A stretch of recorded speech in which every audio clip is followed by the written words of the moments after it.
प्रणाम प्रणाम प्रणाम। प्रणाम सेंसेई। प्रणाम प्रणाम प्रणाम। शुरू करें। अभी ये चल रहा है ना चंद्र ग्रहण। चंद्र का अभी चल रहा है अभी, तो यही टाइम पे हम पढ़ रहे हैं, अच्छी बात है। Thank you sensei. ठीक है। Sensei page number 109। जैसे से पानी भी नहीं पी सकते ना ये 3 घंटा? नहीं नहीं नहीं, ऐसा बात नहीं है, अब आराम से अपना इसमें ये रेस्ट्रिक्शन मत करिए, ठीक है। मतलब 6:30 से लेके चमरसा अंकल बोली थी 6:44 से लेके 9:53 तक कुछ भी पानी नहीं पीना है, तो मैंने इसलिए पूछा कि मुझे प्यास लग रहा है और गंगा को भी रुका के रखी हूँ। नहीं नहीं नहीं, ऐसे ऐसे ऐसे बच्चों को तो कभी ऐसा मत करना, बच्चों पर अप्लाई नहीं होता है ये। नहीं होता है। ओके ओके ठीक है Anil sensei, sorry sensei, 5 minute पहले हमने पानी पी लिया था। नहीं नहीं कोई बात नहीं। अच्छा sensei, thank you sensei. Page number 109। चत्वारिंशः सर्गः। सगर पुत्रों के भावी विनाश की सूचना देकर ब्रह्मा जी का देवताओं को शांत करना। सगर के पुत्रों का पृथ्वी को खोदते हुए कपिल जी के पास पहुंचना और उनके रोष से जलकर भस्म होना। देवताओं की बात सुनकर भगवान ब्रह्मा जी ने कितने ही प्राणियों का अंत करने वाले सगर पुत्रों के बल से मोहित एवं भयभीत हुए उन देवताओं से इस प्रकार कहा। देवगण, यह सारी पृथ्वी जिन भगवान वासुदेव की वस्तु है तथा जिन भगवान लक्ष्मीपति की यह रानी है, वे ही सर्वशक्तिमान भगवान श्री हरि कपिल मुनि का रूप धारण करके निरंतर इस पृथ्वी को धारण करते हैं। उनकी कोपाग्नि से ये सारे राजकुमार जलकर भस्म हो जाएंगे। पृथ्वी का यह भेदन सनातन है, प्रत्येक कल्प में अवश्यम भावी है। श्रुतियों और स्मृतियों में आए हुए अभी देखिए ये सब जो है, ये सब कैसे ध्वंस होंगे? कपिल मुनि का इसमें है कि नहीं, क्रोधाग्नि से। हाँ, ठीक है ना। तो ये देखिए यहाँ पे उस दिन जो विपिन जी पूछ रहे थे, क्या पूछ रहे थे कि 60,000 ये जो सगर पुत्र ये क्या है? विपिन जी समझ में आया 60,000 सगर पुत्र? हाँ भैया जी। क्या समझाया 60,000?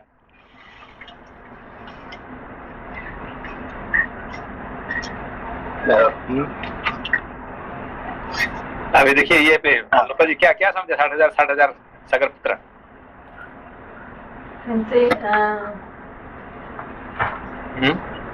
60,000 सगर पुत्र से पता नहीं, पिछले हम जो परसों आपने पढ़ा रहे थे इतना ही नोटबुक में लिखा है कि सगर के 60,000 पुत्र, व्हाट डज दे रिप्रेजेंट। तो हम लोग जो पढ़ाई करते हैं 5 एस्पेक्ट से पढ़ाई करना चाहिए, तो इसको सोचिए सब, इतना ही से मेरा नोटबुक में नहीं अभी वही ना कि उस दिन हमने ये बताया कि पहला बात ये है कि देखिए ये पहले उसको इतिहास हिस्ट्री पढ़ेंगे, ठीक है ना। ये कहानी पढ़ लिया, क्या है, एक सगर करके कोई राजा था, उसका 60,000 पुत्र थे, उसका ये थे वो थे। फिर ये तो कहानी हो गया, इतिहास हो गया। जब सोचने लगे भाई ऐसा कोई आदमी है जिसका एक पत्नी का 60,000 बच्चे पैदा होंगे, ऐसा हो सकता है क्या कभी? है कि नहीं? अभी गांधारी का 100 पुत्र के लिए हमको है कि नहीं डाउट हो रहा है, अब ये 60,000 कैसे हो जाएगा? है कि नहीं? तो इसमें आपको सोचना पड़ेगा 60,000 क्या है, ठीक है ना। अभी देखिए सगर क्या होता है? सगरा मतलब 20 के साथ पैदा होना, है कि नहीं। 20 के साथ पैदा होना क्या होता है लोपा जी? क्या पहले ये जो संसार में सारा जो हमारा जो क्या बोलते हैं कि जो संसार में जो हमको मिलता है सारे 20 ही मिलता है, उसी के साथ हम इस संसार में रहते हैं। नहीं, we are born with poison. Poison means ignorance. Ignorance is the poison, है कि नहीं। जो मनुष्य कैसे पैदा होता है कि इसमें क्या कहते हैं, इग्नोरेंस के सहित, अज्ञान के सहित पैदा होता है, अविद्या के सहित, ठीक है ना। इसलिए सगरा कहा गया, ठीक है ना। तो अविद्या के सहित पैदा होता है। अभी उसका कितने बीवी है? 2 बीवी है, ठीक है, 2 है। तो 2 बीवी कौन कौन है? अभी देखिए, अभी दशरथ का कितने बीवी है? दशरथ का सेंसे 3। तो 3 बीवी क्या क्या रिप्रेजेंट करते हैं? मुझे पूछ रहे हैं? हाँ, कौशल्या आते हैं हमारा चित्त। नहीं, हाँ, हमारे मन बुद्धि चित्त, हाँ। ठीक है ना, मन बुद्धि चित्त हो गया, ठीक है ना। तो यहाँ पे जो 2 बीवी है उसमें चित्त नहीं है, तो मन बुद्धि ये दोनों बीवियां हैं, ठीक है ना। तो बुद्धि का कितने बेटा होता है? एक ही बच्चा होता है, और वो कुल को रक्षा करता है। और मन का कितने बच्चे होते हैं? 60,000 बच्चे होते हैं, है कि नहीं। और वो उटपटांग करते हैं, है कि नहीं। तो उनका सर्वनाश होता है। मन का सारे बच्चे को क्या होता है? ये 60,000 बच्चे होते हैं और उनका सर्वनाश होता है। और कौन करते हैं? कपिल मुनि करते हैं। अब देखिए, इसको आपने जब इसको सब आप क्या कहते हैं, माइथोलॉजिकल देखेंगे तो ये सब धीरे धीरे आपको पता आ जाएगा। समझ में आया बात को? ओके। यहाँ पे चित्त नहीं है, यहाँ चित्त का जगह नहीं है। चित्त कब आएगा? जब भगीरथ आएंगे तब, है कि गंगा जी जब आएंगे तब चित्त का पहला, है कि नहीं, पहली बार चित्त आएंगे। तो अभी क्या है, मन और बुद्धि चल रहा है। तो बुद्धि भी कौन सा बुद्धि है? जो उटपटांग वाला बुद्धि है कि उल्टा सीधा करेगा। इसीलिए जो उसका बेटा, क्या नाम उसका? असमंजस। तो बुद्धि स्ट्रेट बुद्धि नहीं है, बुद्धि लगा रहे हैं, गलत काम पे लगा रहे हैं, ये बुद्धि, ठीक है ना। तो धीरे धीरे बुद्धि जब विवेक होता है, कब? धीरे धीरे उसके बाद, है कि नहीं, अंशुमान आएगा, फिर दिलीप आएगा, फिर करते करते जब भगीरथ आएगा तब उसको बुद्धि क्या होता है? विवेक होता है, तब ज्ञान की प्रकट होता है। समझ में आती है? तो 60,000 बच्चे कौन हो गए? ये मन के 60,000 बच्चे हैं, जो हमारे जो कामना, ये सब कामना होता है, ये सब क्या 60,000 बच्चे होते हैं। और इसको ध्वंस कौन करते हैं? कपिल मुनि, ठीक है ना। उनका क्रोध से ये सब नाश होते हैं, है कि नहीं। और उनको सब ये करने के लिए, उनको सब रक्षा क्या करने के लिए, उसको स्वर्ग पहुंचाने के लिए कौन आते हैं? गंगा जी का वहां आना पड़ता है, ठीक है ना। विपिन जी समझ में आया थोड़ा? जी बात साफ हुई, पर ये 60,000 का अभी भी मेरा संशय ना। 60, देखिए अभी आपका मन में, आप ये बताइए, आपका मन में कितने कामना है आपके पास? क्या आपको अभी क्या करना है, आपको बताइए। आपकी जिंदगी में क्या करना है बताइए। कितने करने का चीज है आपके पास? अभी प्लान कितने है आपका? हमें वो 5, 10, 15, 20 बहुत है। कितने? 5, 10 से 5 होता, फिर तो आप तो बहुत अब महात्मा होगी, फिर तो आपने, है कि नहीं, विश्वामित्र से बढ़ गए आप, है कि नहीं। 5, 10, 20 हो गया, आप गिनती कर सकते हैं, तो फिर तो आप विश्वामित्र से भी आगे चले गए, है कि नहीं। हमारे मन का अंतर में 60,000, 1 नहीं, 2 नहीं, 1000 नहीं, 2000, 60,000, कम से कम 60,000, है कि नहीं, हमारे मन में हमारा कार्य है। इसीलिए सगत में क्या बोलते हैं कि जाओ सारी दुनिया को सारा खोद लो, है कि नहीं। किसको ढूंढने के लिए? अश्व को ढूंढने के लिए, है कि नहीं। तुम्हारा मकसद ढूंढने के लिए तुम सारे विश्व को ढूंढ लो, खोद दो, है कि नहीं। तो ये सब क्या हो जाता है कि ये पानी क्या हो जाता है कि नहीं, ये जो समुद्र पानी हो जाता है, ठीक है ना, सागर पानी हो जाता है। इसीलिए ये कहते हैं कि आपको ये इनको उद्धार करने के लिए फिर क्या करना, मीठा पानी चाहिए। कौन सा मीठा पानी? गंगा जी का मीठा पानी जब लेके आएंगे तब जाकर उनका उद्धार होगा। ये खारा पानी से, समुद्र का पानी से इनका उद्धार नहीं होगा, आप पी नहीं सकते हैं, ठीक है ना। तो एक तरफ से आपको कहानी समझना पड़ेगा, कहानी समझने के बाद फिर आप उसको माइथोलॉजिकल, फिलोसॉफिकल टॉपिक अब आएंगे। इसीलिए मैं उस दिन आपको कहा था कि पहले आपने इसको कहानी को पूरी तरह से समझ लीजिए, फिर उसको रिलेट करिए आपका फिलोसॉफिकल। 60,000, 1 नहीं 2 नहीं, हमारे 60,000 है कि नहीं। क्या 60,000 कार्य है हमको करने का, हमारे करने के लिए इतने कार्य है। मुझे ये भी करना है, वो भी करना है, ये करना है कि नहीं, मेरा कुल की बात देखना है, मेरा पिताजी को देखना है, दादाजी को देखना है, उसका कितने सारे हमारे कार्य बचे हुए हैं। ये सब कार्य कहते हैं 60,000 सगर पुत्र का कार्य है, ये मन की है। और बुद्धि का सिर्फ एक ही है कि नहीं। तो इसलिए हमेशा असमंजस का भी एक ही बेटा है, उसका भी एक ही बेटा है, सबका एक ही होते हैं, 2 नहीं होते हैं, सबका एक चलता रहता है, ठीक है ना। और इनका सर्वनाश हो जाता है, कोई काम का नहीं होता। मन का जो बच्चे होते हैं, समझ में आया विपिन जी? नहीं, और कुछ आपको डाउट होगा तो पूछिए इसके ऊपर, है कि नहीं। इसके ऊपर डाउट होता पूछिए फिर। ठीक है भैया जी, नहीं अभी तो समझ में आया, बट वही थोड़ा सा रहेगा कि ये जो 60,000 ये संख्या 60,000 ही क्यों आई, कैसे आई, उसका थोड़ा सा 60,000 मतलब इसका मतलब ये अनगिनत को जो कहते हैं कि ये नहीं कि आप जिंदगी भर आप गिनती नहीं कर सकते, वो भी नहीं है। आप कंप्यूटर लगा देंगे तो गिनती कर सकते हैं। तो कितने गिनती उसका आता है ना आपको मतलब 60,000 इज नॉट एग्जैक्टली 60,000, 60,000 इतने ही बात है। जब गिनती करके है कि नहीं, गिनती करेंगे तो 60,000 के बराबर की हमारे हमको क्या करना है कि नहीं, एटलीस्ट 60,000 कार्य हमारे पास है कि नहीं। और एक क्या कौन बताता करने के लिए, है कि नहीं, पिताजी। कौन पिताजी? जो अपना खुद है कि नहीं अंधकार में बैठे हुए हैं, वो बता रहे हैं ये करो, है कि नहीं।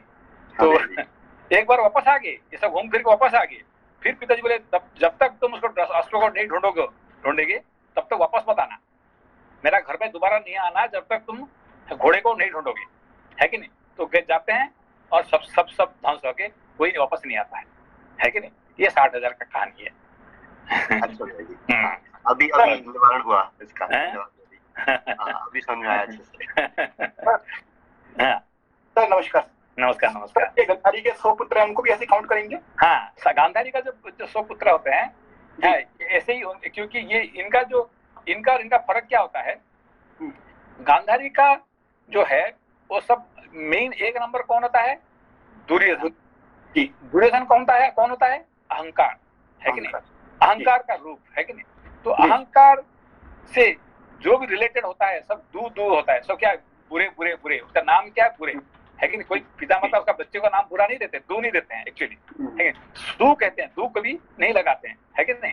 तो इनका क्या है कि अहंकार के बच्चे होने के, ये क्या कहते हैं, अज्ञान के कारण, अविद्या के बच्चे होने के कारण से अहंकार और बाकी सब हमारे जो दुर्गुण, है कि नहीं, ये हो जाते हैं, दू से शुरू होते हैं, है कि नहीं। और एक ही लड़की है, उसका नाम क्या है? दुश्चला, मतलब बैड मैनर, है कि नहीं। Thank you. पढ़िए। Thank you sensei. श्लोक संख्या 2।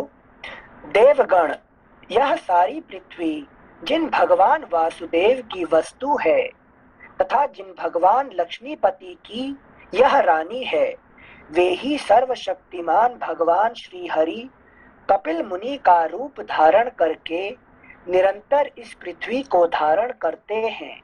अभी देखिए, ये जो अभी क्या कह रहे हैं, ये जो विश्व है ये किसकी, कौन है? ये लक्ष्मी का रूप है कि नहीं, भूदेवी श्रीदेवी, है कि नहीं। हमारे दो देवियां कौन कौन?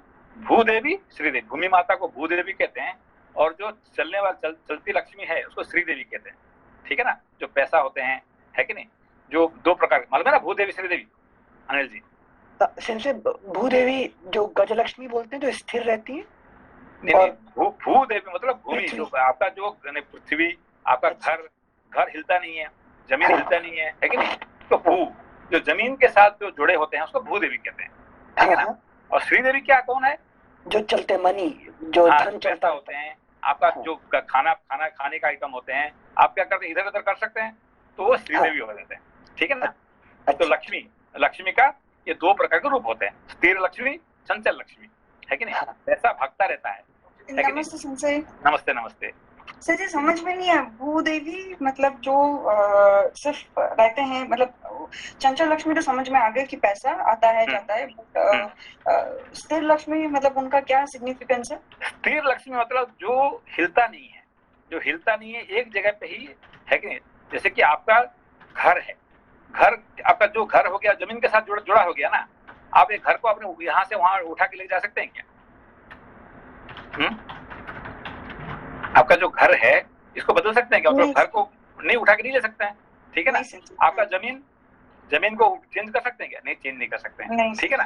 तो जमीन, घर, ये जो है इसको कहते हैं भूदेवी, स्थिर हो गया, ठीक है ना।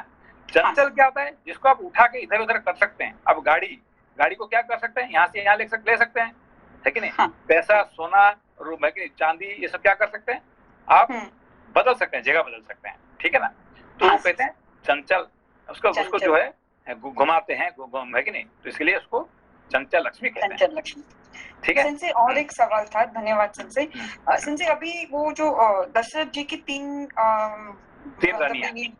रानियां हैं, तो वो कौशल्या जी चित्त हैं, फिर कई मन है, तो वो कई के वो मन होने के बाद उनका अभी ये बड़ा इम्पोर्टेंट प्रश्न है। वो मन हो के भी भरत जैसे बच्चा पैदा हो गया, और यहाँ पे 60,000 उटपतंग बच्चा पैदा हो गए, जो कि संसार को ध्वंस करने के लिए चली। अभी देखिए, ये है कि नहीं, ये बड़ी अच्छी बात प्रश्न हुआ है। वो भी मन है, कैकेयी भी मन है, और यहाँ पे भी एक सगर का जो पत्नी है वो भी मन है, ठीक है ना? हाँ। है कि नहीं? तो फर्क क्या पड़ गया, है कि नहीं? क्योंकि जब अहंकार, सत्व अहंकार के साथ मन जोड़ते हैं, सात्विक मन जोड़ते हैं, तो भरत का पैदा होता है, ठीक है ना? समझ में आपको? दशरथ जी यहाँ पे सत्व अहंकार है ना? सत्व अहंकार। और जब जब कैकेयी का रूप बदल जाता है कि नहीं? जब गुस्से में आ जाते, कोप गृह में आते हैं, तब क्या होता है? वही मन, है कि नहीं, बहुत तमस रजस अहंकार हो गया, है कि नहीं? तो वो ये भी बदल गया। कौन? इसके वजह से उसका मृत्यु हो जाता है। कौन सा? दशरथ का मृत्यु कब होता है? इसी के कारण से, है कि नहीं? इसी कैकेयी के कारण से उसका भरत जैसे बच्चा, लड़का पैदा होता है, और इसी कैकेयी के कारण से उसका राम को भी वनवास जाना पड़ता है, उसका सर्वनाश होना पड़ता है, और पति को मृत्यु मुख में जोड़ना पड़ता है, जाना पड़ता है। ये किसके कारण? ये कैकेयी के कारण। तो यही मन एवं मनुष्याणाम कारणम बंधन मोक्षेय, मतलब यही मन ही हमको मोक्ष देता है, और ये मन ही हमको बंधन में डालता है। समझ में? सर्वनाश का कारण है। तो इसलिए 60,000 बच्चे को पैदा करने वाला वही मन है, और भरत जैसे महात्मा को पैदा करने वाला वही मन है कि नहीं? समझ में? आज मन है। अभी आपने सत्संग में आए हैं, रामायण पढ़ रहे हैं, किसके बल से? कि मन का बल से। मन ने कहा नहीं मुझे आज पढ़ना है, आप आ गए। फिर मन कहेगा नहीं यार ये सब क्या बकवास है, इसको छोड़ो, उसको हम जाते हैं कहीं डिस्को जाएंगे, है कि नहीं, कहीं पे हम ये करने के लिए जाएंगे, वो भी मन की बात है, ठीक है ना? हाँ, अभी समझ में। धन्यवाद सर। यहाँ पर माता पृथ्वी को जब इंट्रोड्यूस करें तो बोल रहे हैं जिन भगवान लक्ष्मीपति की यह रानी है, मतलब उनको लक्ष्मीपति कह रहे, फिर उनको पृथ्वी की रानी, तो उनको डायरेक्ट लक्ष्मीपति की रानी है। लक्ष्मीपति कौन है? विष्णु है। विष्णु का रानी कौन है? लक्ष्मी है कि नहीं? तो मतलब यहाँ पे किसको इंट्रोड्यूस कर रहे हैं? ये सारे पृथ्वी जो है, विश्व है, ये है लक्ष्मी है कि नहीं? तो इनडायरेक्टली ये विष्णु भगवान की प्रॉपर्टी है। और ये जो 60,000 बच्चे क्या कर रहे हैं? इसको ध्वंस कर रहे हैं, है कि नहीं? इधर उधर खोद के, है कि सब ध्वंस कर रहे हैं। तो फिर उसको कौन साथ देगा, कौन मारेगा इसको?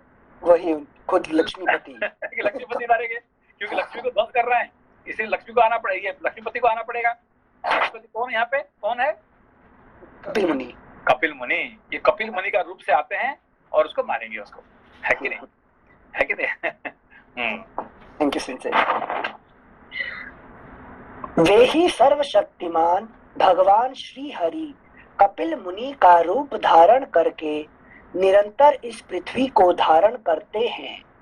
उनकी कोपाग्नि से ये सारे राजकुमार जल कर भस्म हो जाएंगे। पृथ्वी का यह भेदन सनातन है, प्रत्येक कल्प में अवश्यम भावी है। श्रुतियों क्या जल के कैसे भस्म हो जाएंगे? जैसे कोपाग्नि से, कोप की अग्नि से। तो कोप अग्नि से ऐसे कैसे ध्वंस हो जाएंगे? क्यों? क्योंकि जो आप अभी समझाए थे ना 60,000 मन की वृत्तियां, तो कपिल मुनि से क्यों ध्वंस होंगे? तो भगवान विष्णु क्यों नहीं आएंगे? खुद क्यों नहीं आएंगे? है कि नारायण रूप से आ सकते हैं, विष्णु भगवान आ सकते हैं, कपिल मुनि के रूप में क्यों आएंगे? वृत्तियों को एकाग्रचित्त करने के लिए। चित्त के यहाँ पे देखिए, कपिल मुनि ज्ञान अवतार है। कपिल मुनि का अवतार क्या है? सिर्फ ज्ञान अवतार है कि नहीं? ये भगवान का सिर्फ ज्ञान अवतार कहेंगे तो कपिल मुनि ही है, दूसरा कोई अवतार ज्ञान अवतार नहीं है, ठीक है ना? तो ज्ञान अवतार ही ये ऐसा डिजायर को कौन मारेगा? ध्वंस कौन करेगा? ज्ञान, और कोई नहीं कर सकता है कि नहीं? समझ आया आपको? Yes sensei, thank you sensei. मन बुद्धि। पृथ्वी का यह भेदन सनातन है, प्रत्येक कल्प में अवश्यम भावी है। श्रुतियों और स्मृतियों में आए हुए सागर, नेक्स्ट पेज 110, सागर आदि शब्दों से यह बात सुस्पष्ट ज्ञात होती है। इसी प्रकार दूरदर्शी पुरुषों ने सगर के पुत्रों का भावी विनाश भी देखा ही है। अतः इस विषय में शोक करना अनुचित है। ब्रह्मा जी का यह कथन सुनकर शत्रुओं का दमन करने वाले 33 देवता बड़े हर्ष में भरकर जैसे आए थे उसी तरह पुनः लौट गए।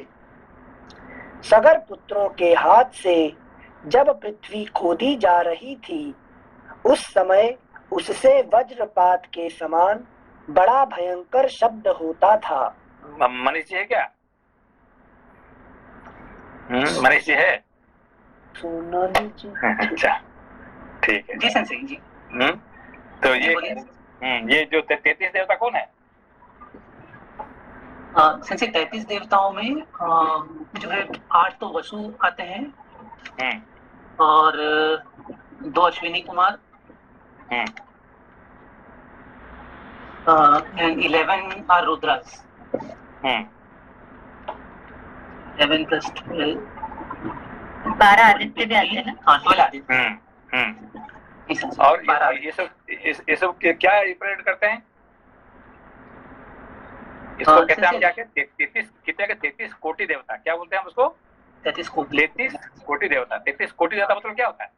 33 टाइप्स ऑफ देवतास। हाँ, वैरायटी। कोटि मतलब वैरायटी, 33 वैरायटी। और ये 33 वैरायटी क्या क्या है? क्या 33 वैरायटी है? रुद्र, वसु, आदित्य। ये सब क्या होते हैं? अनिल जी क्या होते हैं ये सब? क्या होता है? What they represent? इसको 33 देवता कहने का मतलब क्या, क्यों कहा गया? सिंसे डेमीगॉड जो मेरे शरीर में रिप्रेजेंट करते हैं, 11 रुद्र मतलब मेरे हमारे कितने देवता, बेसिकली कितने देवता है? 3 देवता। 3 देवता है। कौन कौन है? ब्रह्मा, विष्णु, महेश। और ये फिर कौन हो गए? सिंसे सब इनका, जैसे शिव जी के, महेश के 11 रुद्र, देन 12 आदित्य विष्णु भगवान का पालन करने के लिए 12 आदित्य, देन 2 अश्विनी कुमार ब्रह्मा जी का एक्टिविटी में सपोर्ट करने के लिए। क्या? अश्विनी कुमार, 2 अश्विनी कुमार, 12 8 वसु, 8 वसु, सुनते एक मिनट, 12 8 और 2 अष्ट वसु अश्विनी कुमार और 12 आदित्य, ये विष्णु जी को सपोर्ट करते हैं। नहीं, ये जो वसु मतलब क्या है? व्हाट इज वसु? वसु का काम क्या है? लपा जी क्या है वसु का काम? जी आपने एक बार बताए थे कि जो सब प्राणी में बसते हैं तो इसलिए उनको वास करते हैं, वसु बोलते हैं। तो ये क्रिएशन तो है क्या? क्या है क्या वसु? देयर आर मटेरियल कॉज, लेकिन विश्व को बनाने के लिए मटेरियल कॉज है, ठीक है ना? है कि नहीं? पंच महाभूत होते हैं जो मटेरियल कॉज, मटेरियल्स है कि नहीं? जैसे आप घर बनाने के लिए ईंट, पत्थर, सीमेंट, ये सब चाहिए ना, इसमें एक चाहिए ना। तो ये जो वसु जो है, ये ब्रह्मा जी का विश्व को बनाने के लिए ये इनका काम होता है, ठीक है ना? तो ब्रह्मा जी का हो गया 11, है कि नहीं? और ब्रह्मा जी का 8 सेंसे 8 प्लस 2 10 हुआ, 10 8 प्लस 2 अश्विनी कुमार 10, अश्विनी कुमार भी उनका, तो 10 हो गए। फिर रुद्र का हो गया 11 और विष्णु का हो गया 12। अरे वाह, 10 मिला के ये क्या होता है? ब्रह्मा विष्णु शिव, ये तीनों का, है कि नहीं? ये 3 ग्रुप है, इसलिए 33 कोटि देवता कहते हैं, ठीक है ना? हाँ सुनते। हाँ, एक और पूछे को सवाल, एक ये दिक्पाल क्या होते हैं? दिक्पाल इनमें नहीं आते ना? दिक्पाल का क्या? नहीं, दिक्पाल का जो है फिर वो फिर उनका अलग ये हो गया, है कि नहीं? दिक मतलब डायरेक्शन, ठीक है ना? दिक तो डायरेक्शन का पालन करने के लिए अभी यहाँ आएगा, अभी ये आएगा। ये जाते हैं मिलने के लिए, किसको? ये सब जाते हैं, है कि नहीं? अलग अलग दिक्पाल को मिलते हैं, है कि नहीं? तो हाँ, तो ये जो जैसे कि हमारा कितने डायरेक्शन है कि 10 डायरेक्शन है कि नहीं? 10 दिशा है, ठीक है ना? 10 दिशा का 10 दिक्पाल है, ठीक है ना? तो समझ में आपको? ईस्ट का कौन है कि नहीं? पूर्व का मुझे पता नहीं भैया जी। ये इंद्र भगवान है कि नहीं? इंद्र है, ठीक है ना? तो दक्षिण का यम है, ठीक है ना? पश्चिम का वरुण है, उत्तर का कुबेर है, ठीक है ना? तो इस तरह से अग्नि, वायु, है कि नहीं, ये सब वो नीचे का पृथ्वी माता, ऊपर ब्रह्मा जी, ये सब 10 दिक्पाल 10 डायरेक्शन का है, ठीक है ना। उसके बाद भी और उसके फिर छोटे छोटे डायरेक्शन का भी है उसका, ठीक है ना। ये इसमें नहीं आएंगे, 33 कोटि में ये नहीं आएंगे, है कि नहीं। ठीक है भैया जी, थैंक यू भैया। Thank you. श्लोक संख्या 5। ब्रह्मा जी का यह कथन सुनकर शत्रुओं का दमन करने वाले 33 देवता बड़े हर्ष में भरकर जैसे आए थे उसी तरह पुनः लौट गए।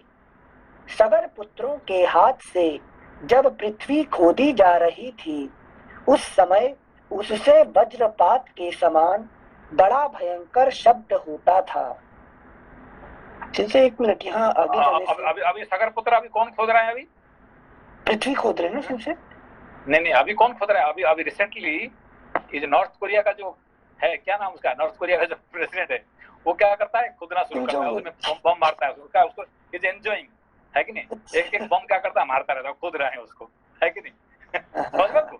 ये एक सगर पुत्र भी, ये भी एक सगर पुत्र है कि नहीं। उसको बम फुटाने का उसका, है कि नहीं। अरे भाई जब बम फुटता है तो भाई वहाँ पे कितने जलकर मरते हैं, लेकिन तुम कितने ये मरते हो, को आई डोंट केयर, हमको मजा आता है उसमें से, है कि नहीं। ये एक सगर पुत्र है कि नहीं। इसका भी मूर्ति का समय आ गया आपका।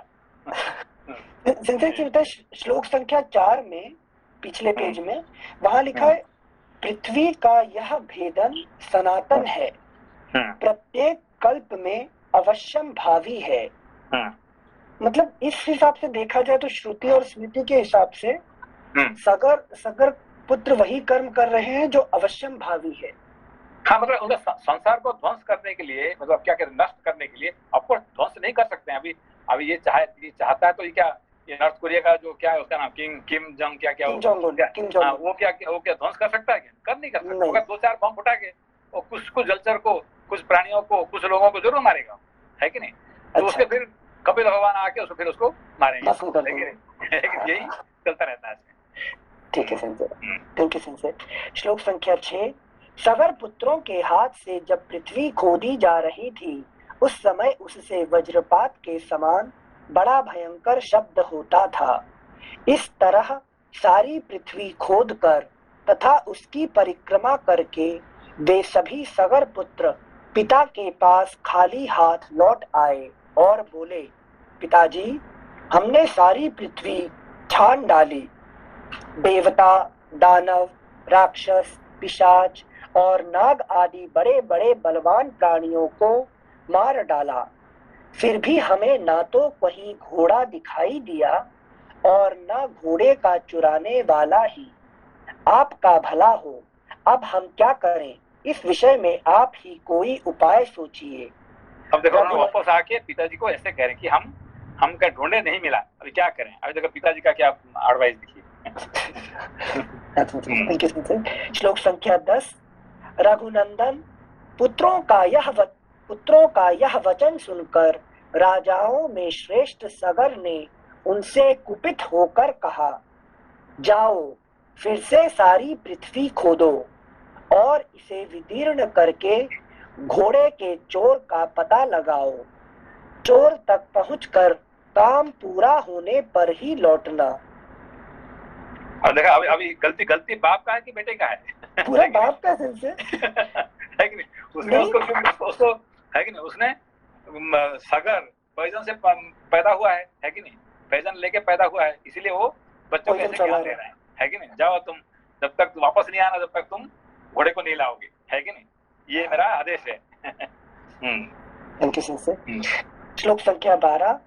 अपने महात्मा पिता सगर की यह आज्ञा शिरोधार्य करके वे 60,000 राजकुमार रसातल की ओर बढ़े और रोष में भरकर पृथ्वी खोदने लगे।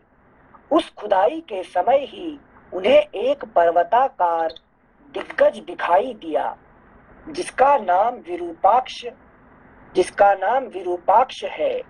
वह इस भूतल को धारण किए हुए था। रघुनंदन, महान गजराज विरूपाक्ष ने पर्वत और वनों सहित इस संपूर्ण पृथ्वी को अपने मस्तक पर धारण कर रखा था। काकुत्स्थ, वह महान दिग्गज जिस समय थक कर विश्राम के लिए अपने मस्तक को इधर उधर हटाता था, उस समय भूकंप होने लगता था। श्री राम पूर्व दिशा की रक्षा करने वाले विशाल गजराज विरूपाक्ष की परिक्रमा करके उसका सम्मान करते हुए वे सगर पुत्र रसातल का भेदन करके आगे बढ़ गए।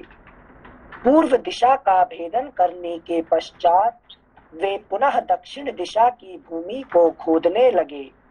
दक्षिण दिशा में भी उन्हें एक महान दिग्गज दिखाई दिया। उसका नाम था महापद्म। महान पर्वत के समान ऊंचा वह विशालकाय गजराज अपने मस्तक पर पृथ्वी को धारण करता था। उसे देखकर उन राजकुमारों को बड़ा विस्मय हुआ। महात्मा सगर के वे 60,000 पुत्र उस दिग्गज की परिक्रमा करके पश्चिम दिशा की भूमि का भेदन करने लगे। पश्चिम दिशा में भी उन महाबली सगर पुत्रों ने महान पर्वताकार दिग्गज सौमनस का दर्शन किया। उसकी भी परिक्रमा करके उसका कुशल समाचार पूछकर वे सभी राजकुमार भूमि खोदते हुए उत्तर दिशा में जा पहुंचे।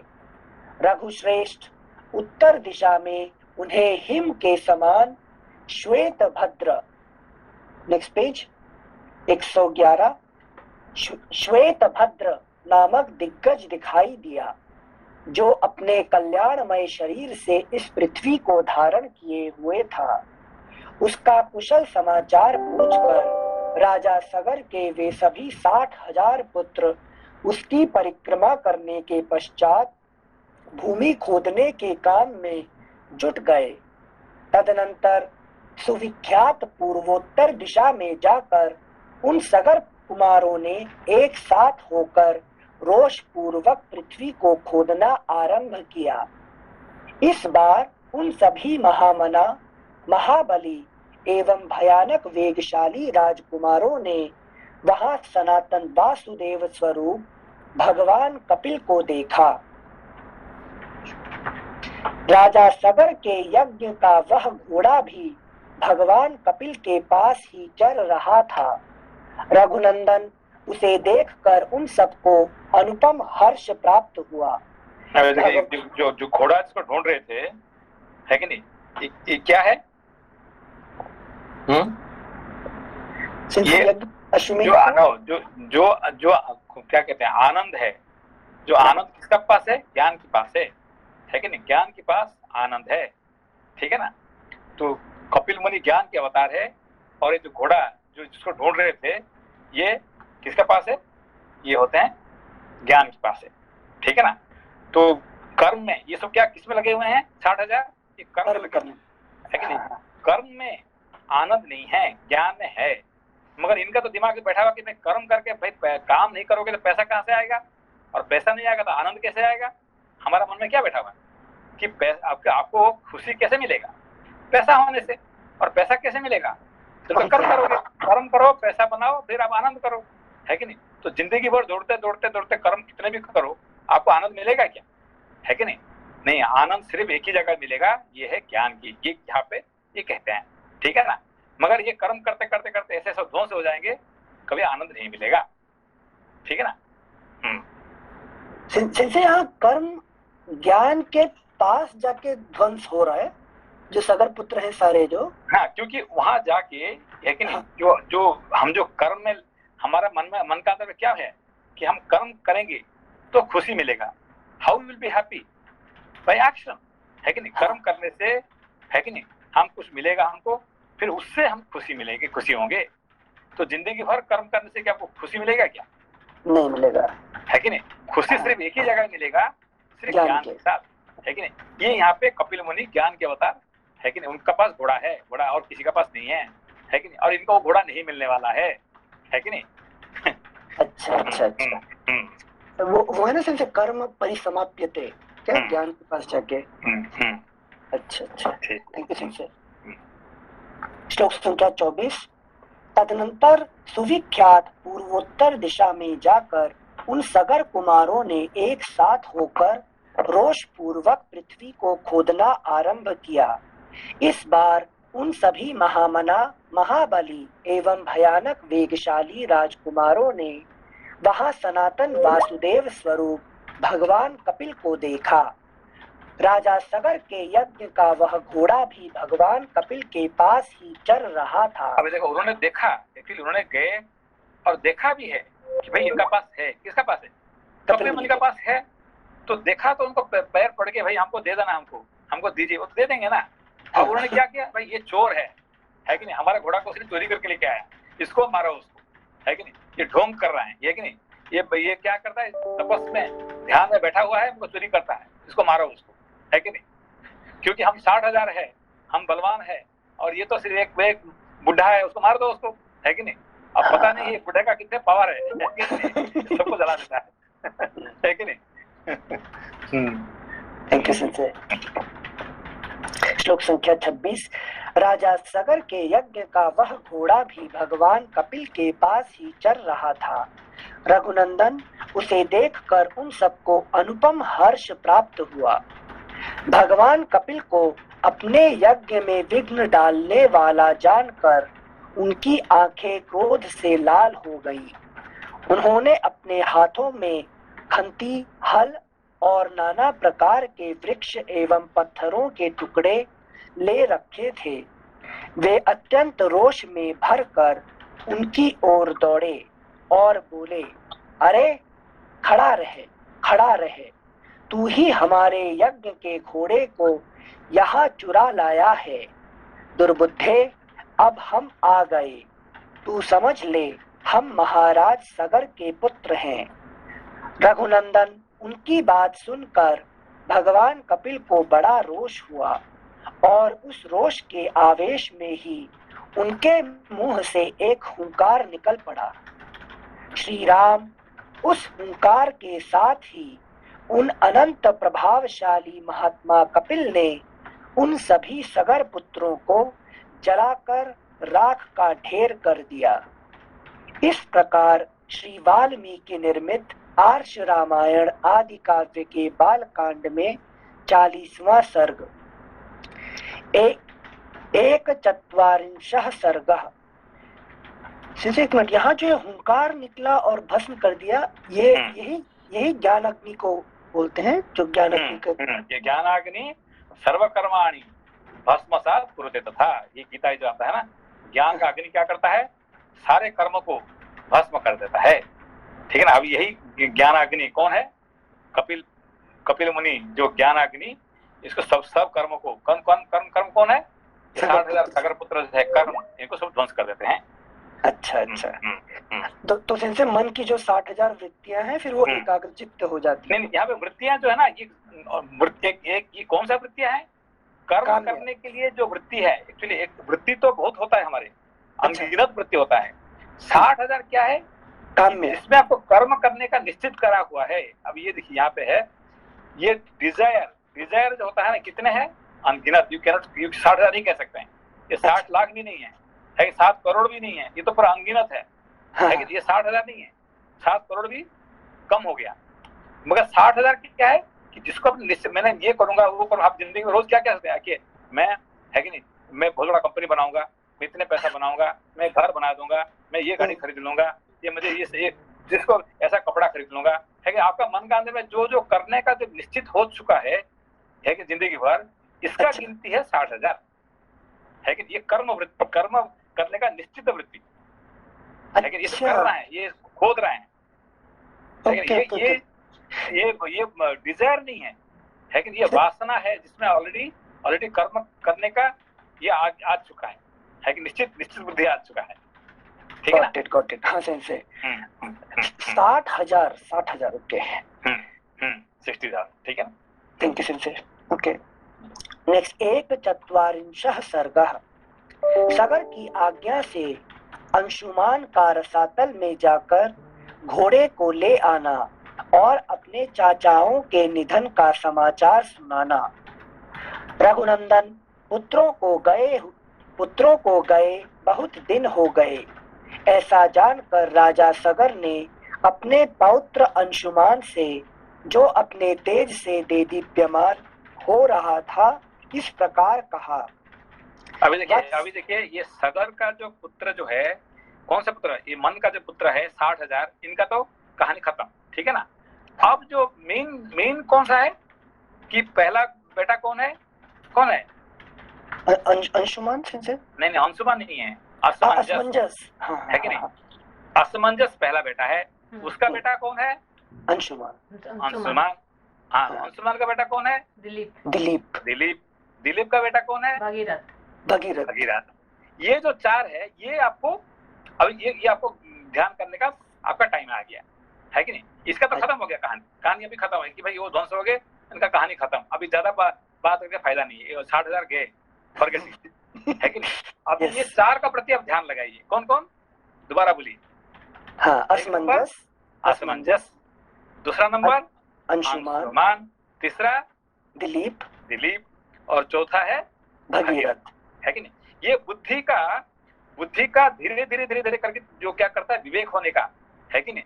विवेक होने के बाद जो ज्ञान की प्राप्ति करता है, ये 4 को मेन आपको अभी सोचना पड़ेगा। लेकिन नाउ फॉरगेट अबाउट 60,000, 60,000 जला दो उसको, है कि नहीं। जल गए वो, हाँ, तो एक नंबर कौन हुआ है? असमंजस। तो ये क्या होता है? असमंजस क्या होता है?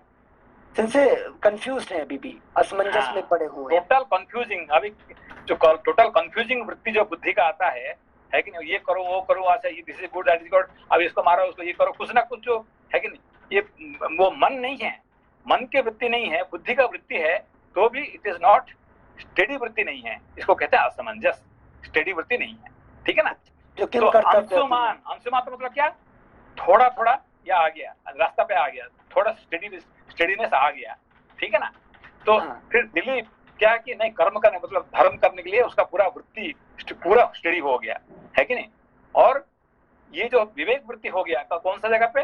भगीरथ पे। ये पूरा स्टडी हो गया, जो कि गंगा जी को धारण करने के लिए, गंगा का बाप होने का उसका, है कि नहीं, गंगा उसका बेटी बन जाती, है कि नहीं। ये पावर आ गया उसके अंदर, जो भगवान शिव जी को, है कि नहीं, ब्रह्मा जी को, शिव जी को, सबको उसने ठीक कर देता उसने, है कि नहीं। Thank you sensei. Vipin ji समझ में आया? विपिन जी? हाँ भैया जी। हाँ, ये जो 4 बेटे का ध्यान रखिए, ठीक है ना। हाँ भैया जी। सेंसे ये तो 4 जनरेशन हो गए ना। हाँ, किसका? देखिए एक्चुअली क्या आपका पहला जो वृत्ति होता है कि नहीं, जो बचपन का वृत्ति बुद्धि होता है, क्या होता है? अभी ये भी करना, वो भी करना, मतलब मन की जैसे ये नहीं है, गलत नहीं है, है कि नहीं। तो भी मन भी नहीं है और विवेक भी नहीं है। ये जो बीच वाली जो है ये रास्ता, ये 3 होता है, ठीक है ना। 3 रास्ता से बुद्धि गति करता है, ठीक है ना। हाँ। जो सेंसे किम कर्तव्य विमोड बोलते हैं ना, इधर ये भी करना है, वो भी। हाँ। संजय, जो भगीरथ जी को छोड़ के बाकी जो 3 असमंजस, अंशुमान और दिलीप, ये 3 बीच वाले रास्ते हैं।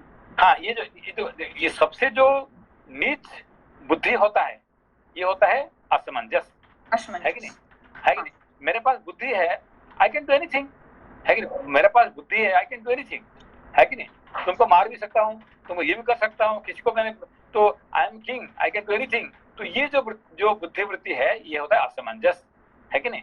अंशुमान मतलब इतने बुरा नहीं है और इतना अच्छा भी नहीं है, ठीक है। I am ordinary human being, मैं अपना कोशिश कर रहा हूँ, I am trying my best, ये हो गया, है कि नहीं। तो ये हो गया अंशुमान।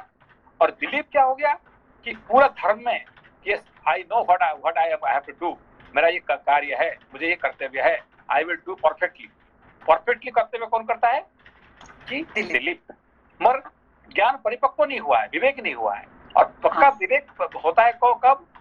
भगीरथ के साथ, है कि नहीं। तब वो ज्ञान की गंगा जी को स्वर्ग से लेके आने का कैपेसिटी उसके पास आ जाता है कि नहीं। समझ गए, धन्यवाद। ये जो असमंजस का, वैसे अगर शाब्दिक अर्थ देखें तो वो रहता है कंफ्यूजन, और असमंजस का कंफ्यूजन, है कि नहीं। बुद्धि है बट इन कंफ्यूजन स्टेट में, है कि नहीं। अच्छा जी, हाँ जी, थैंक यू। सेंसे सॉरी, असमंजस वही वाले ना जो बच्चा पकड़ के कुएं में डाल देते थे। हाँ, अभी किसको कुएं में डालो भाई, देखो मेरे पास बुद्धि है, I know how to take you and put you in the well, ठीक है ना। इतने मेरे पास बुद्धि है, आपके पास इतनी बुद्धि है क्या? नहीं मेरे पास इतनी बुद्धि है कि आपको खींच के लेके कुएं में डालने का मेरे पास इतनी बुद्धि है।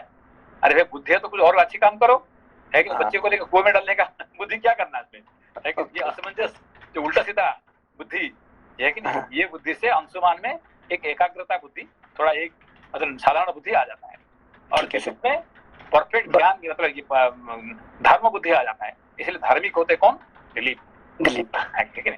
Thank you Singh. एक चत्वारिंशः सर्गः। सगर की आज्ञा से अंशुमान का रसातल में जाकर घोड़े को ले आना और अपने चाचाओं के निधन का समाचार सुनाना। रघुनंदन, पुत्रों को गए बहुत दिन हो गए। ऐसा जानकर राजा सगर ने अपने पौत्र अंशुमान से, जो अपने तेज से देदीप्यमान हो रहा था, इस प्रकार कहा। वत्स, तुम शूरवीर, विद्वान तथा अपने पूर्वजों के तुल्य तेजस्वी हो। तुम भी अपने चाचाओं के पथ का अनुसरण करो और उस चोर का पता लगाओ जिसने मेरे यज्ञ संबंधी अश्व का अपहरण कर लिया है। देखो, पृथ्वी के भीतर बड़े बड़े बलवान जीव रहते हैं, अतः उनसे टक्कर लेने के लिए तुम तलवार और धनुष भी लेते जाओ। जो वंदनीय पुरुष हों उन्हें प्रणाम करना और जो तुम्हारे मार्ग में विघ्न डालने वाले हों उनको मार डालना। अभी देखा ये क्या है कि अभी हमारे साधारण मनुष्य का बुद्धि क्या होता है कि जो बड़े आते हैं हम उसको झुक जाते हैं और जो हमारे कांटा बनता है उसको कैसे खत्म करेंगे ये हम सोचते हैं, है कि नहीं? ये नॉर्मल ह्यूमन बीइंग ये अंशुमान बनता है ये यहाँ पे कहा गया है कि नहीं? अच्छा संशय सबका गाइडेंस देने वाला सोर्स पिताश्री ही है ना, सगर?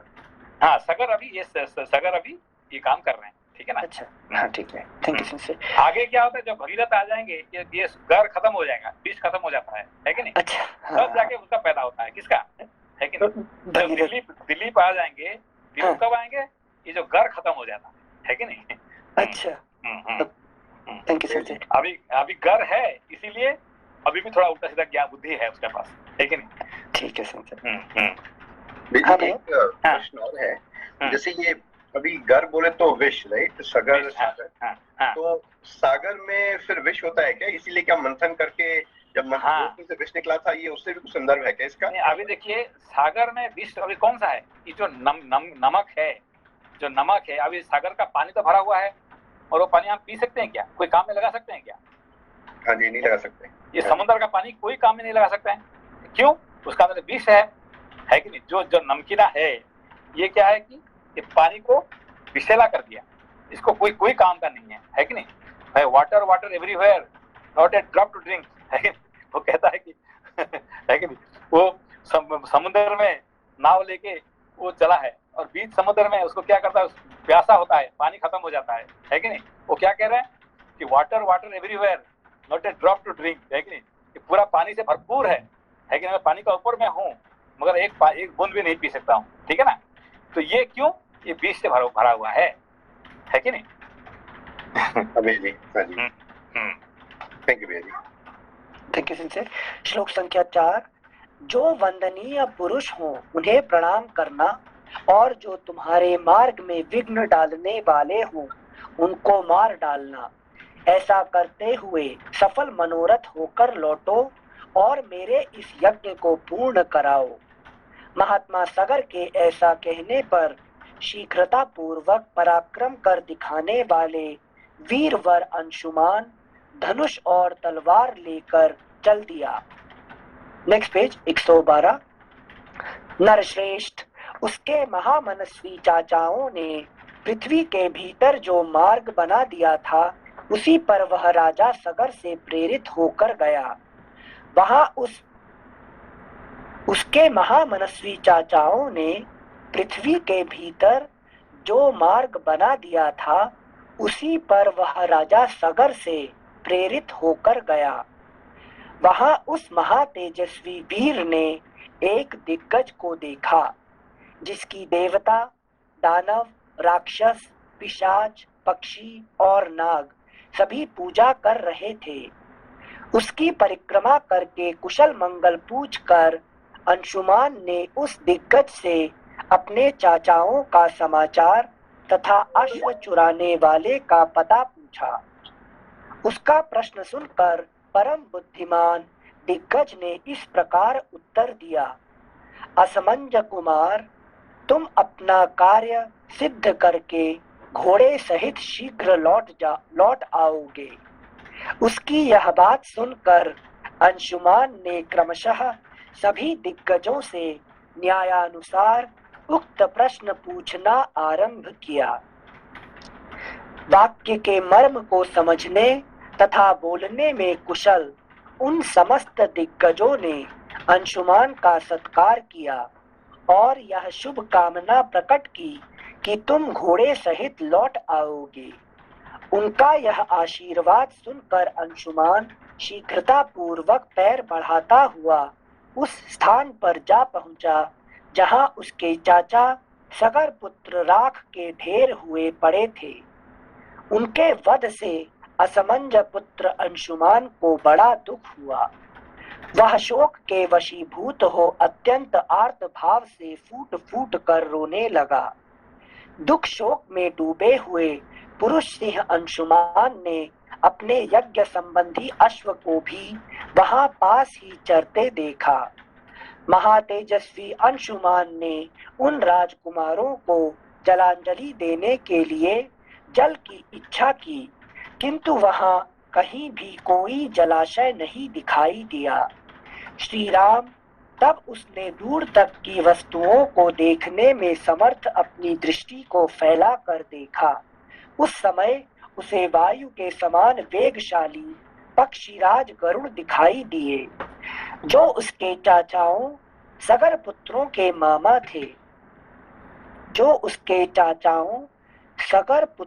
मामा थे। महाबली विनता नंदन गरुड़ ने अंशुमान से कहा, पुरुष सिंह, शोक न करो। इन राजकुमारों का वध संपूर्ण जगत के मंगल के लिए हुआ है। विद्वान अनंत प्रभावशाली महात्मा कपिल ने इन महाबली राजकुमारों को दग्ध किया है।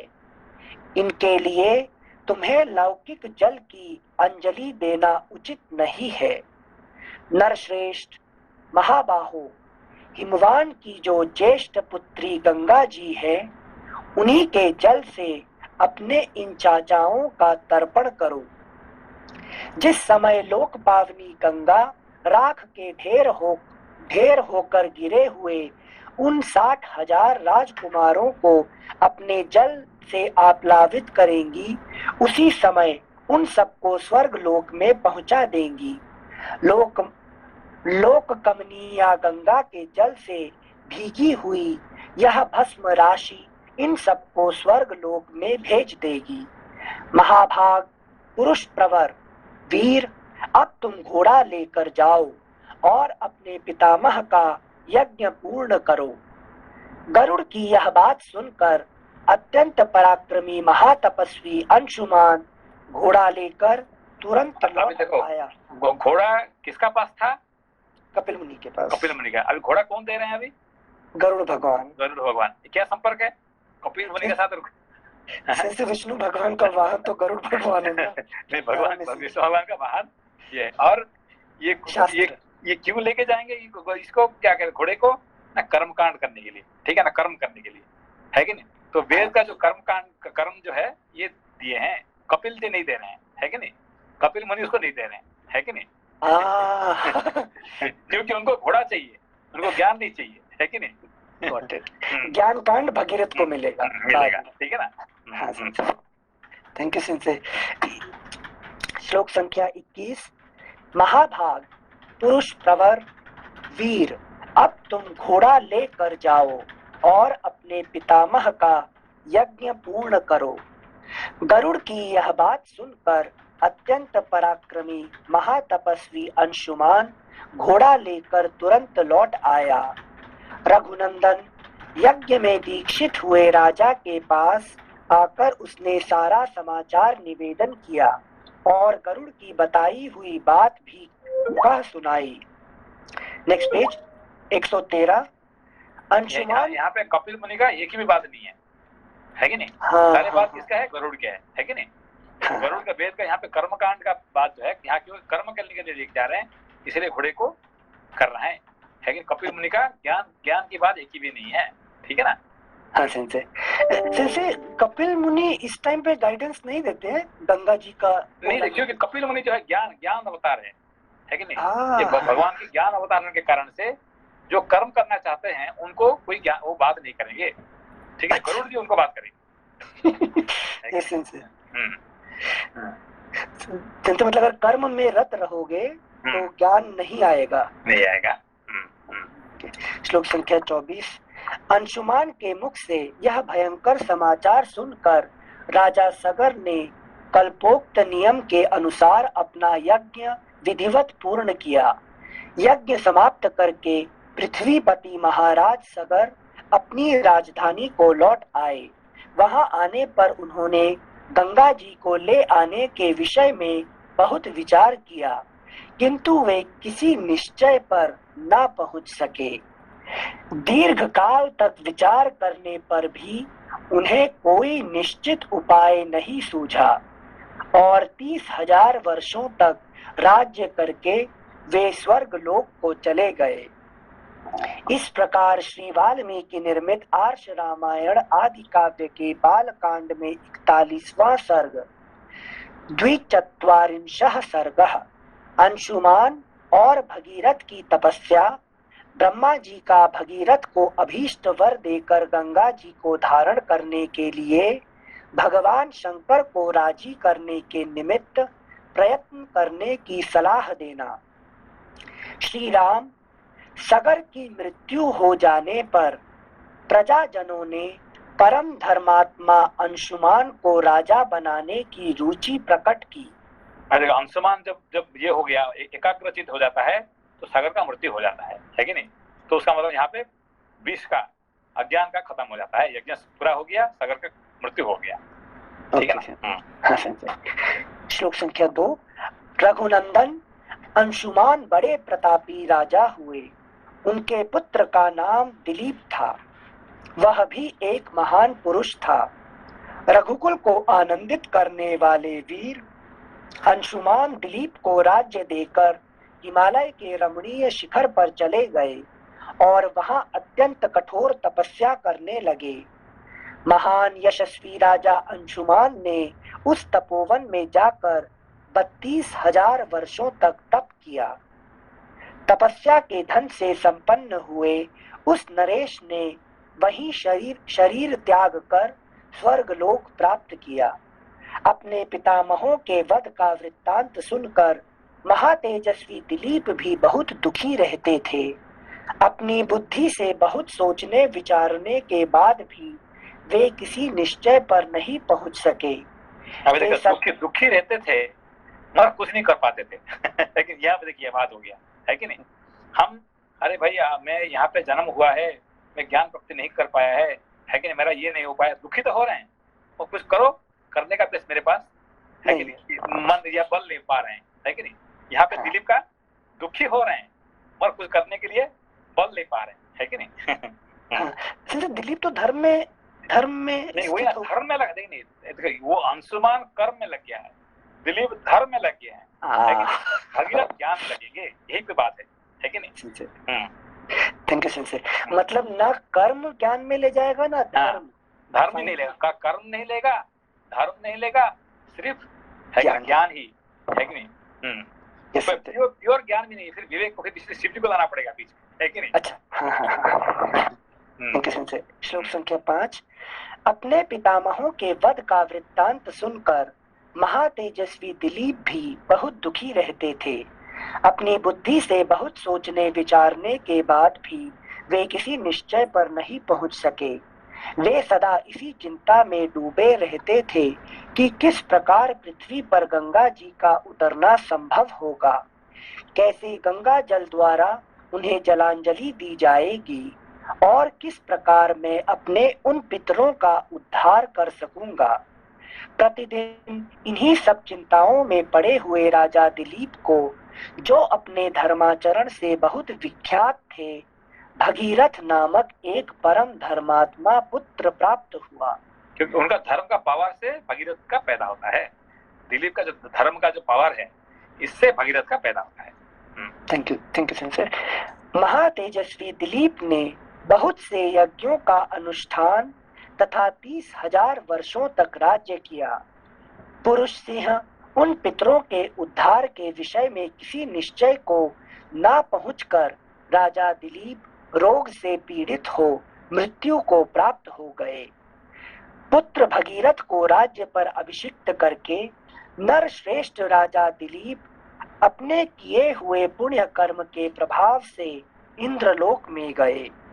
रघुनंदन धर्मात्मा राजर्षि महाराज भगीरथ के कोई संतान नहीं थी।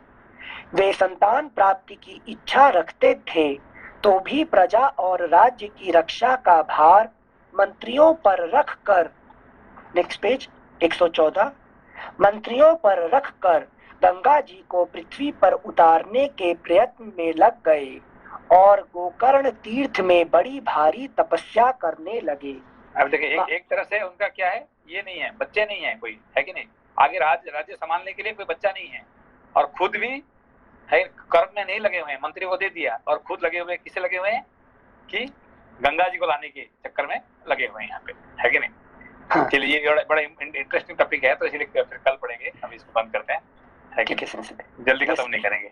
ओके, प्रणाम सेंसे। प्रणाम। नमस्ते सेंसे। नमस्ते।